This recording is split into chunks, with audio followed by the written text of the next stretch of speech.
প্রথমত এখানে একটু ক্লিয়ার করি, বিড়ালটি আহ, এটা আমার মেয়ের বিড়াল প্রথমত।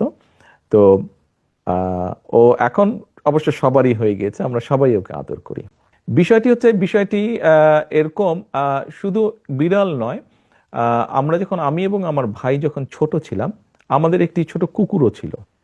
ইভেন তখন আমাদের বাসায় আম্মা, উনি হাঁস মুরগি পালতেন, ছাগলও ছিল আমাদের বাসায়, উনি ছাগলও কয়েকটি পালতেন।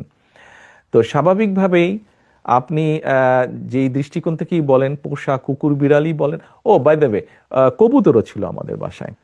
শুধু কবুতর না, আমাদের বাসায় আপনার ছোট ছোট একটি বিরাট বড় একটি খাঁচা ছিল, সেই খাঁচার মধ্যে কিন্তু পাখি ছিল বিভিন্ন রকমের।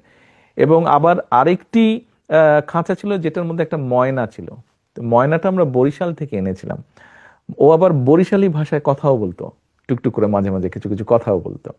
তো কাজেই এই বিষয়টি হঠাৎ করেই না, এই পশু পাখির প্রতি যেই বিষয়টি, এটির সাথে আমি কম বেশি ছোটবেলা থেকে আমি জড়িত আছি। হয়তো এটি এখন প্রকাশ পেয়েছে বিভিন্ন ভাবে, বাট এটির সাথে আমি বা আমার পরিবার, আমরা অনেক আগে থেকেই আছি। কুকুর বিড়াল ছিল, গরু, ছাগল ছিল, হাঁস মুরগি ছিল, পাখি ছিল, ময়না ছিল, কবুতর ছিল।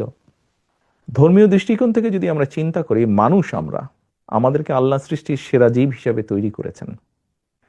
আমাদের দায়িত্ব কিন্তু আল্লাহর সৃষ্টি যা কিছু আছে প্রকৃতির, তার প্রতি কিন্তু যত্ন নেওয়া আমাদের দায়িত্ব।